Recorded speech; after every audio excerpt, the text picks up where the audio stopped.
What is poppin', y'all? It's your boy D-Mark, aka D-Mark. So back with another video. So I am finna be doing my part 2 of WrestleMania 41 Night 2 review. I will say, watching WrestleMania Night 2 from last night, I thought, Night 2 of WrestleMania was definitely better than Night 1 for what it's worth. Because Night 1, I don't know what I was watching from last night. It just feels like a normal weekly episode of Raw and SmackDown. But Night 2, I thought Night 2 was even the better show. Despite the ending we got from John Cena and Cody Rhodes and Travis Scott coming out there interfering in the match, and he didn't really do much of anything. And we also got a guess, well, not a guess, but a mystery opponent for Randy Orton to face, which I will talk about all of this in a moment. But I thought every single match besides the ending was with John Cena and Cody Rhodes. That match just wasn't it.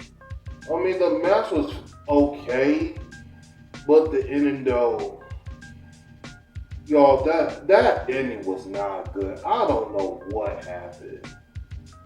I mean, Travis Scott coming out there, and apparently The Rock was supposed to be in Las Vegas, but I did saw a post that he was in Hawaii for some reason.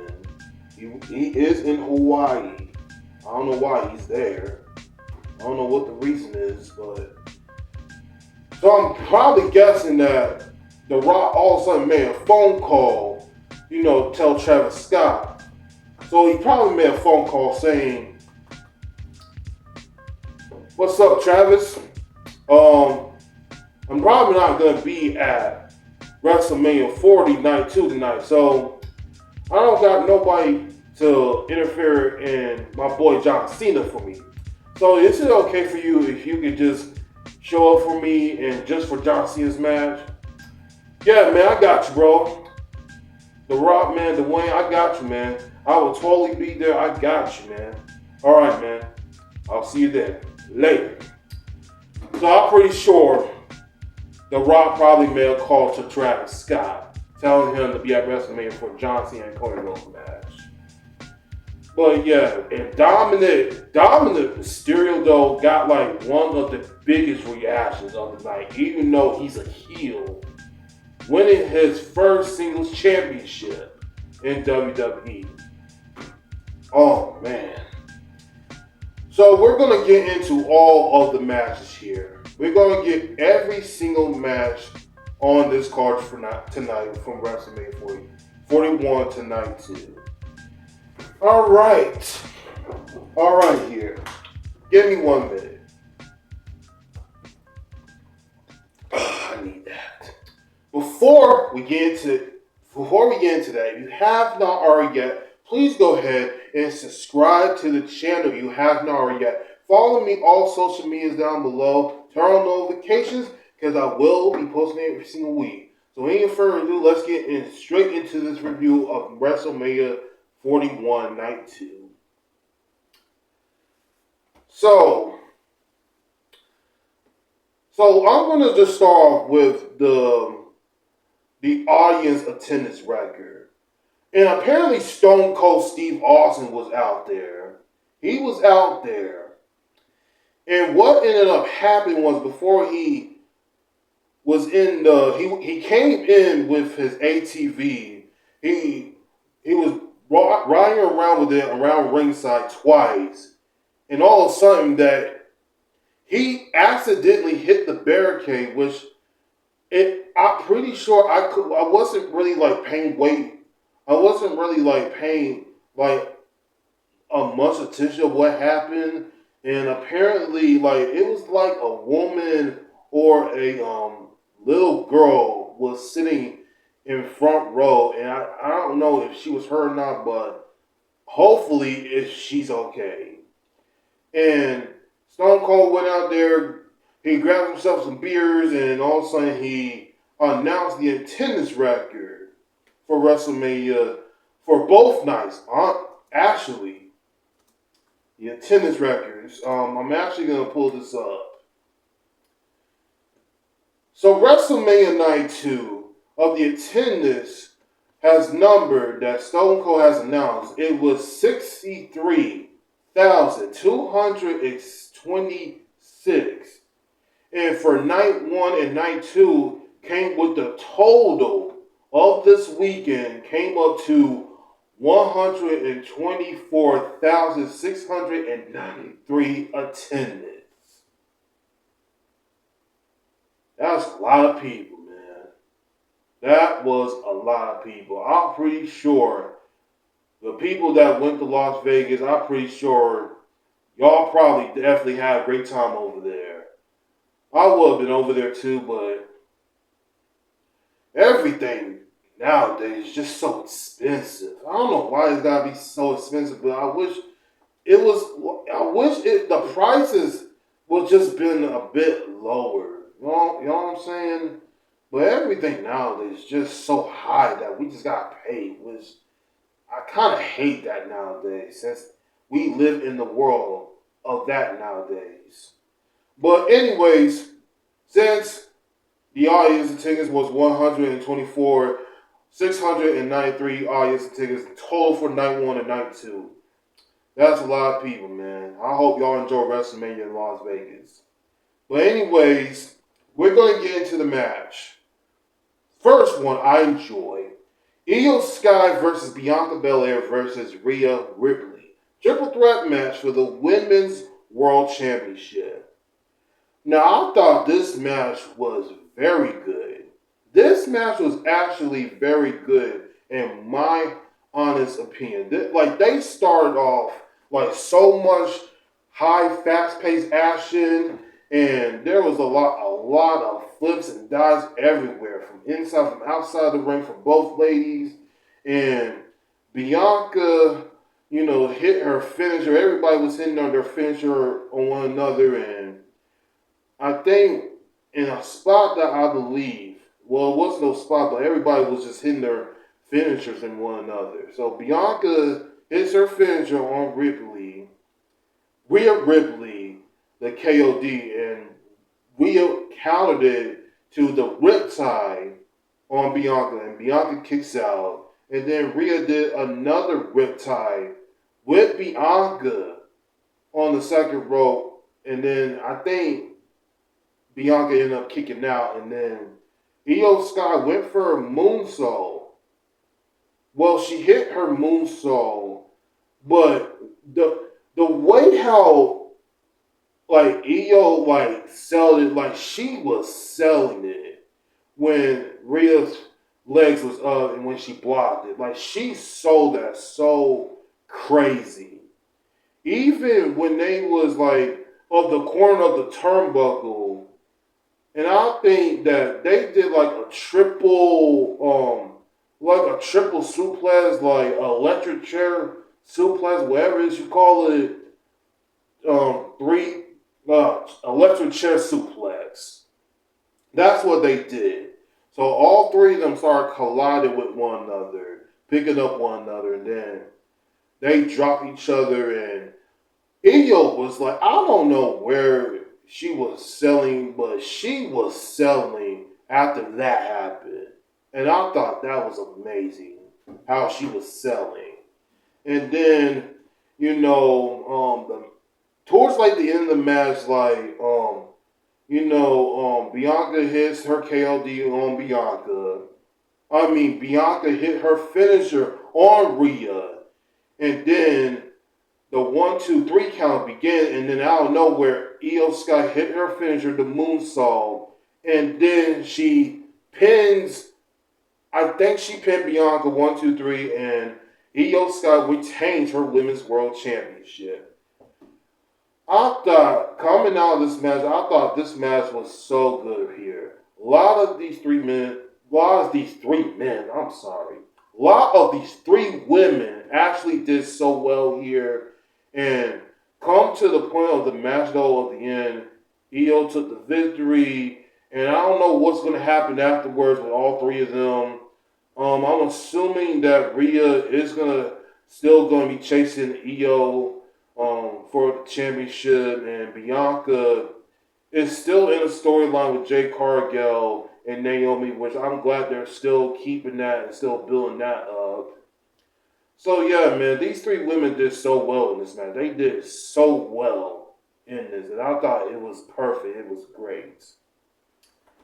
So, next match. Drew McIntyre versus Damien Priest in a Sin City street fight.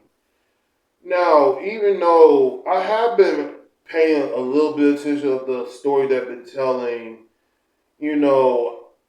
not really, I have not been paying a lot of bit of attention, but coming to the match of WrestleMania, even though people are still not liking of like how Drew and Damien Priest was ended up on the WrestleMania card, but turns out it was a good match. These guys actually tore up in the street fight.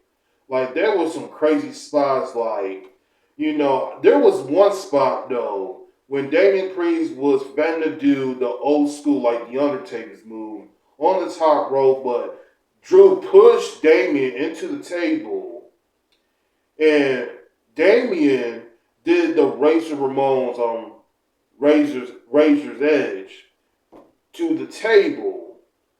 And one crazy spot, which I thought that was brutal, when Drew hits the Claymore on Damien, near where the chair was, I thought that looks brutal. And 1, 2, 3, Drew took the victory here. So I don't know exactly what these two guys are going to do afterwards, but hopefully Drew do something. I hope they really do figure out what they can really do with Drew McIntyre. I know the WrestleMania match was supposed to be Roman and Drew, but that match didn't happen, so I'm expecting for Drew to be in the main title picture after this. Probably against Jey Uso if that happens. I don't know what they might do, but hopefully they figure out something for him to do. Wait, I'm sorry, not Jey Uso.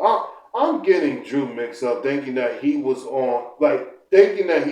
on Raw, but he's on SmackDown. So he probably may go John Cena, even though they're both heels, which it may not make a lot of sense because they're both heels. So I don't know, but they'll figure out something. They'll figure out for something for Drew to do. Overall, this was definitely a good match. And another good match I enjoyed was this fair four-way for the Intercontinental Championship. Dominic Mysterio, Bron Breakker, Finn Balor, and Penta. I thought Bron Breakker, I don't know where Bron Breakker, as young as he is, I don't know where he gets this energy from. It's like when the four men is standing in their corners and the bell rings, it's like Braun was just ready, like he was finna ready to spear Penta, and then everything was just everywhere. Like, there was some cool moments in the match where, Bron Breakker, Carlito was out there on ringside, and Bron Breakker speared Carlito through the table of the announcer table. That first spear when Bron Breakker took on Carlito, that on Raw, if y'all remember that was like the nastiest spears that I've ever seen from Bron Breakker. That spear, when he just destroyed Carlito in half, that shit was nasty.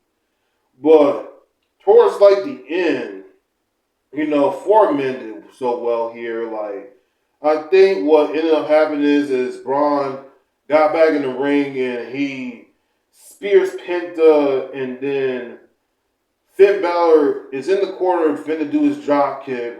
Did the drop kick on Braun, and Finn hit went up to the top rope and hit his finisher, the coup de grace.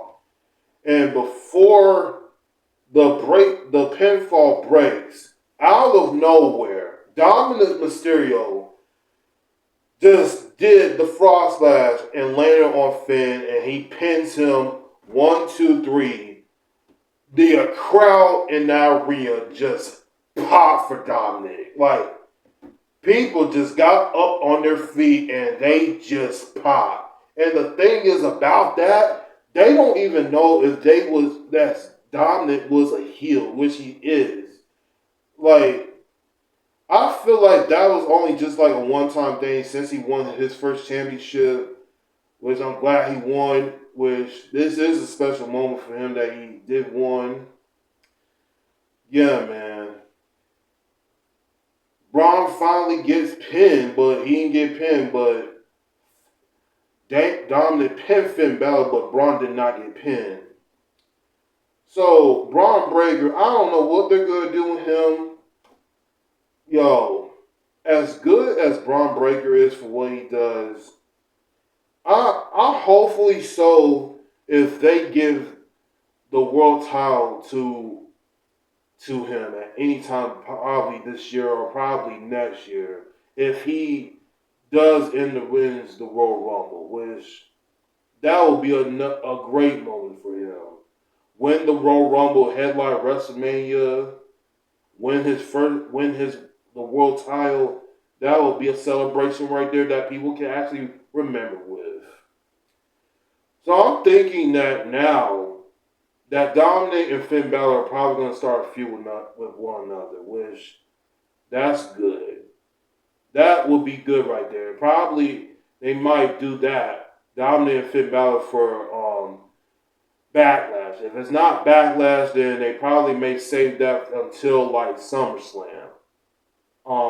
I suppose. But overall, though, this match was definitely a good match for what it's worth. This was definitely a good match, what it was worth for everyone. So, the next match is Randy Orton and the mystery person that he was choosing, that WWE chose for Randy to face. You know, Randy came out, and everybody, the crowd singing his theme song. They talk to me. They talk to me.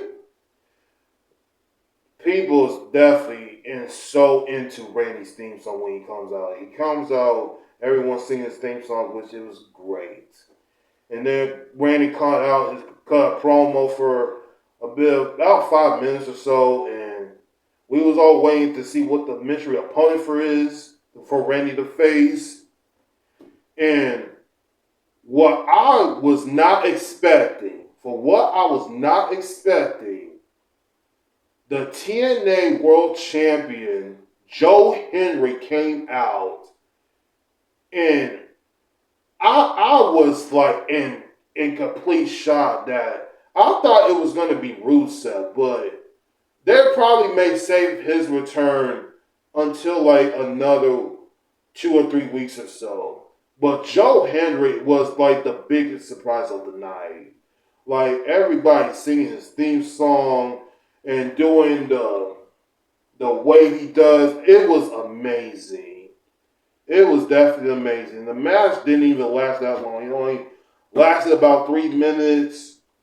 And one funniest thing I will say, during the match was alright, but during the match, when Joe Hendry was actually doing his face pose, and the camera was zoom in on his face, and out of nowhere, Randy just came in with hitting the RKO on Joe Hendry. 1, 2, 3, and Randy beats him. Oh my God. That was actually funny though when I saw that. When they zoomed the camera on Joe Hendry and then out of nowhere Randy hits the RKO on him, I thought that was actually funny though. But Randy, by the end of the match, Randy gave Joe Hendry nothing but utmost respect for him.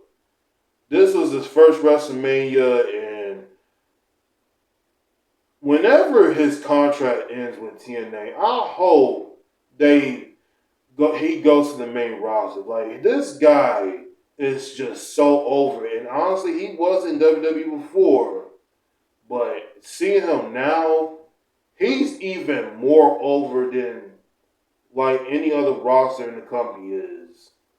So, in the next couple of few years, if he does, wherever his contract does end up getting released, I hope they move him to the main roster. Don't send him to NXT, which I pretty most likely they will do that. I don't know why, but I hope they send him to the main roster once his contract is in.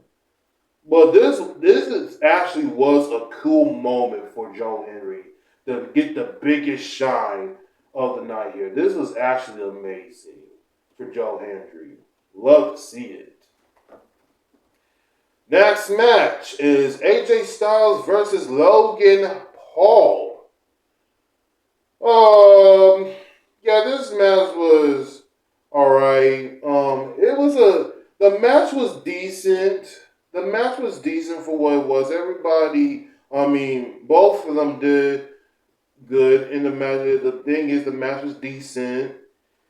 And before the match even happened, well, not before the match even happened, well, during the match, yeah, let me say something about when the match happened.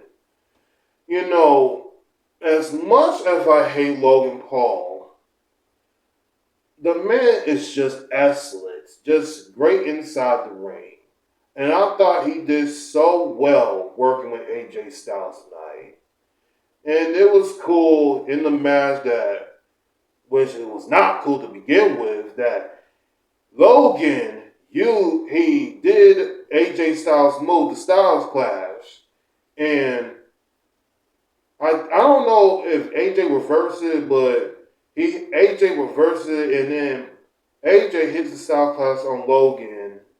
And Logan Paul's dude's name is Jeff, one of his colleagues or something. I don't really know or don't even care. Don't care.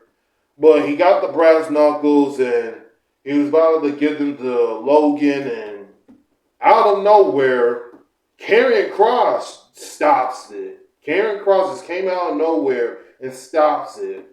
And he was telling AJ a whole bunch of stuff like, I can't remember what he said to him, but I'll try to reflect on what he said. Like, I want you to do the right thing here, use these brass knucks, but this is your only chance to beat Logan Paul, and AJ refused not to use him. He threw him to the side, and AJ went back in the ring, and AJ and Logan just did the dumbest punch ever. Just punched AJ in the face, and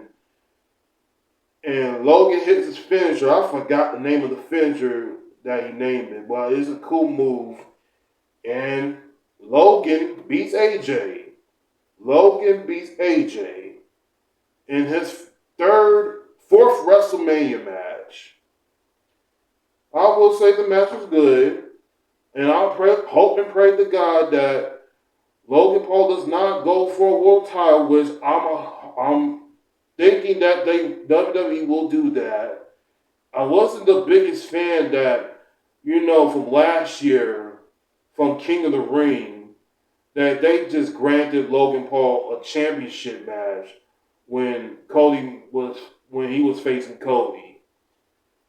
And people was confused about that, but I'm pretty sure the same thing will happen this year. Which I hope and pray to God that Logan does not win the world title. To Jey Uso or whoever, he should not win a world title. But overall, this match was decent. Nothing really excitable, but it was a good match for what it is. No story that wasn't not in the play, but this was just a decent match.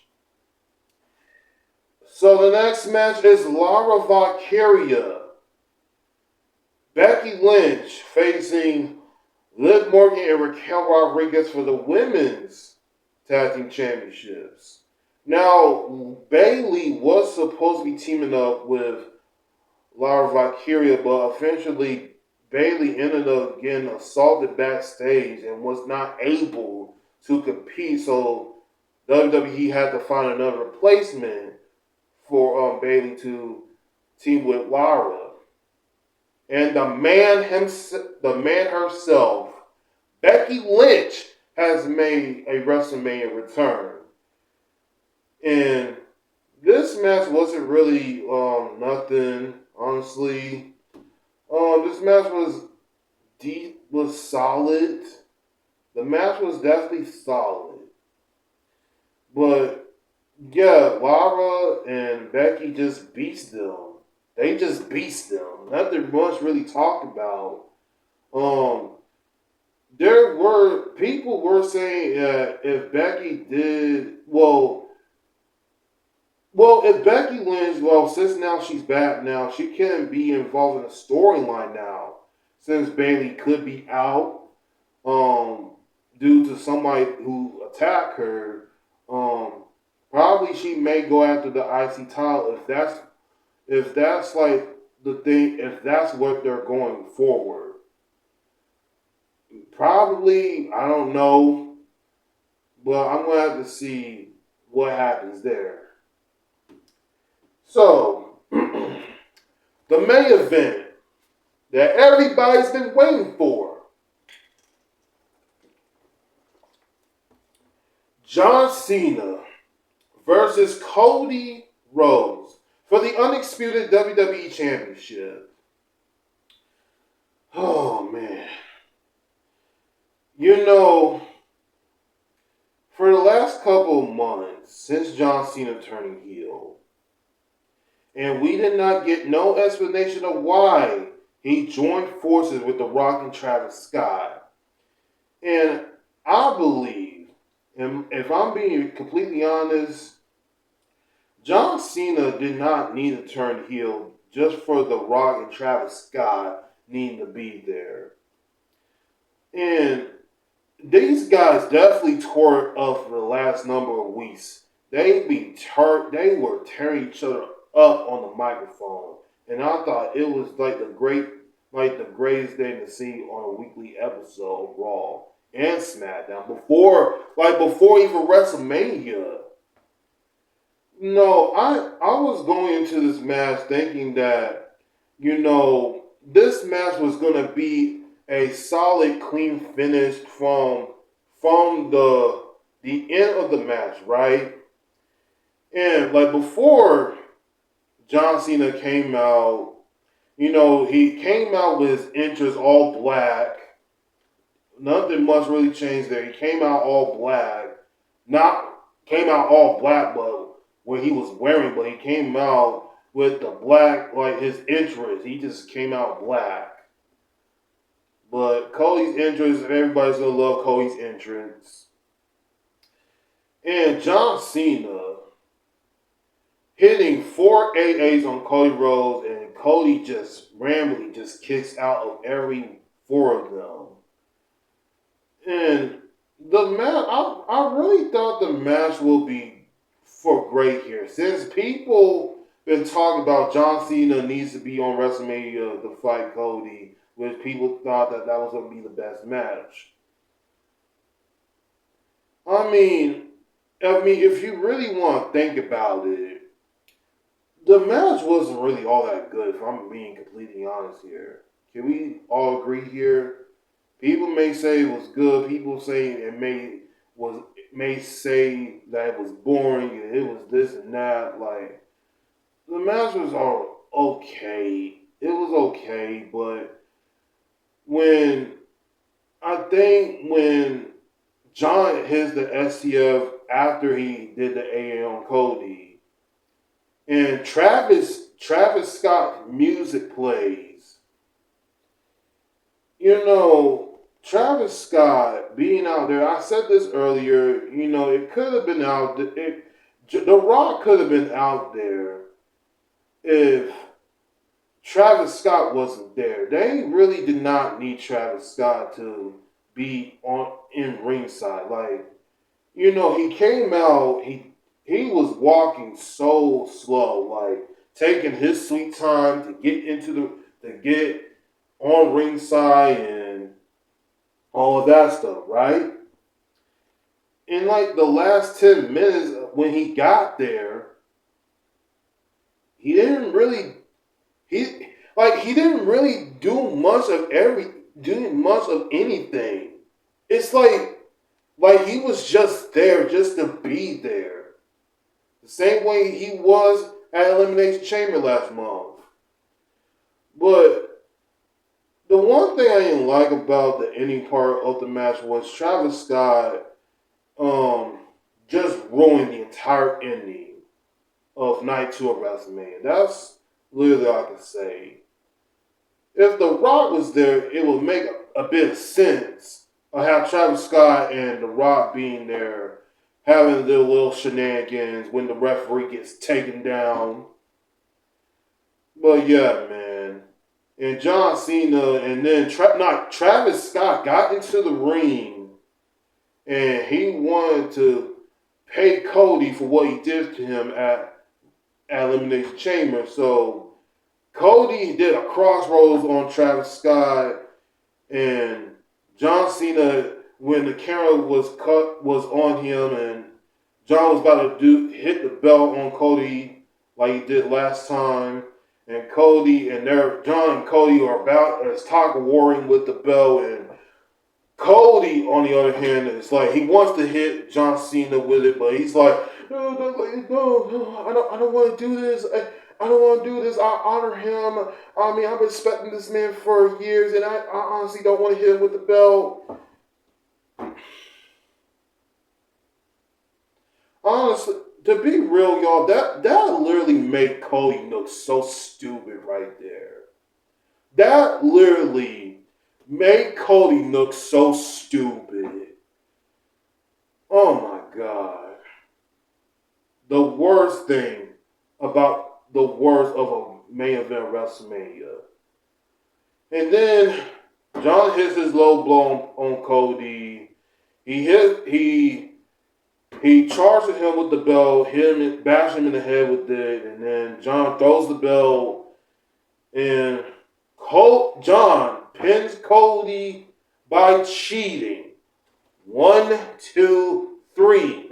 John Cena is your 17th time WWE champion. The match was okay or good. You can say it sucked. You can say it was boring. I don't really care.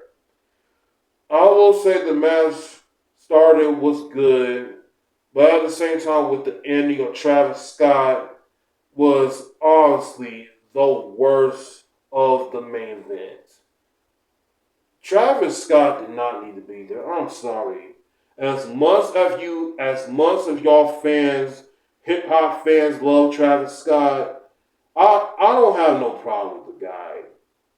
I honestly have no problem with Travis Scott. I listened to some of his music from back in the day, and hip hop, which hip hop honestly it's not really in my old generation when I grew up. Which hip hop is still good for what it is right now, but I just don't listen to.